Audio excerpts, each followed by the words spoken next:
Hello, welcome to the program. I'm Charles Aije. To our first story, the International Monetary Fund has indicated its readiness to extend program support to Ghana if it gets a request from the government. This was in response to an email sent to the fund over calls for government to subscribe to a program to help stabilize the economy. George Raffi has the rest of the story.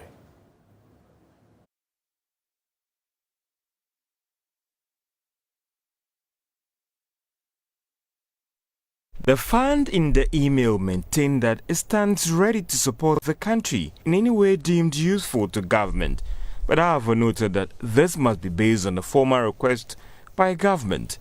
The IMF also stated that the authorities in Ghana have not made any request for a program, as in behind-the-scenes discussions. There are rumors making round that as a Plan B strategy, the administration is looking at the option of going to the IMF should plans seeking Parliament's approval for the e-levy delay or doesn't fall through. Government, on the other hand, is pushing back calls for it to go for an IMF program, insisted it has what it takes to deal with the current challenges. Some economists have also argued that going to the IMF might not just be about the financial package that it offers, but rather the assurance that it gives investors and the country's development partners about things turning around quickly, as government cannot do it alone in dealing with the current challenge. On the current difficulties facing the economy now, the IMF linked it to the challenge in matching expenditure with revenue, as well as improving upon tax collections and containing the country's rising debt stock. Some of the country's development partners have also told Joy Business that if government can implement additional programs to quickly stabilize the economy, then the fund program might not be necessary now. But for others, time will tell whether an IMF program is needed now, later, or never. Well, let's bring in Dr. William Sepra, Chief Finance Officer at the Valley View University, on this matter. We're grateful, Doc, that you could join us. You predicted some 14 months ago that looking at the state of the fiscal and the country's financing, we have no option actually but to go to the IMF. What was your basis for this prediction? From where you sit, what is the present state of the Ghanaian economy currently? Good afternoon to you and your viewers. So in 2020, we saw government going over its payments and balance of payments, especially with the current account, where it went above the 5% threshold allowed by law. So we saw the finance minister coming to Parliament to seek approval to overspend above that threshold. It was granted to him. Then we also saw that government asked Bank of Ghana to allow them to also fund some activities. And Bank of Ghana, from their coffers, also gave some funding to government. So during that time, it was very clear that we had already started having the liquidity challenges. At that time, our tax revenue to GDP was between 10 to 12%, so which was very low. We saw the introduction of, in the 2021 budget, we saw government introducing some 3 more taxes. That is the environmental tax, to also increase the VAT rate. And what government did was to make sure that they get some revenue. So that is why our revenue went up in 2021 about 13 to 14% of GDP. But still, this is seen as not significant enough to be able to overcome the shortfalls of our balance of payment that we are having as a country. So at the time, it was based on that I made that prediction. And also, let me note that at that time, we didn't see government reducing their expenditure. So government was still bent on spending above or within what was approved for them in the budget.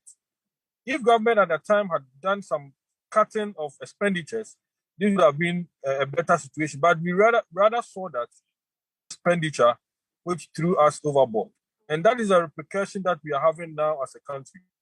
So what IMF stands as a fund, which we are a member of the 190 of fund, is that in time that a country is having disequilibrium or maladjustment in balance of payments, you go to IMF for some funding. IMF may decide to give you a concessionary funding or non-concessionary funding. So in Ghana's situation, as we speak, we are above the low middle income. So IMF will give us a non-concessionary funding. IMF may also give us technical advice or technical support in a form of capacity development. And normally IMF will do this and need some training and support. And that is what is really preventing the current government to go to IMF, because in the past they have made that allegation that those managing the economy at that time were not in that position. They didn't have the technical capacity to be able to manage. So this is what is really happening at the moment. And so you see government is trying to use the e-levy to shore up its revenue. And the opposition also noticing this is trying to resist government to get this passed. So that is why we have seen this fix going on in Parliament. And that is why that I am also of the view that if government cannot get the e-levy passed, our best option is to go to IMF. In short, IMF will give us the definitely, as we know, and it's happening, we have shown that we are not able to control our expenditure. So a program will help us to be disciplined. And that is what the whole discussion is going. So it's about the feelings, emotions, and those things. But the reality is that our balance of payment is not really supporting us. Also, if you have noticed, a major impact when your balance of payment is not adequate is that you see your exchange rate board and look at what is happening in the forex market. There's almost a 0.4%, a 0.4 difference in terms. I'm talking about dollar terms, which is the margin is too wide. And this is one of the reasons why it's giving a signal that our balance of payment is not very good, because as the dollar is being quoted around 6.1 by Bank of Ghana, the forex bureaus are quoting 6.6. So this is a major impact that if you don't see that, unemployment will happen. And we are already witnessing it. About 50% of the youth in Ghana are not getting employment. So are you going to say that we need the e-levy to solve all these problems? E-levy is going to, government says only 1 billion will go into the Youth Start program, which is insignificant. If you look at the 50% of the youth who are supposed to be employed. So this is the impact that we term payments, and then also make sure that we get some capacity development within our ministry to be able to discipline in terms of our expenditure patterns.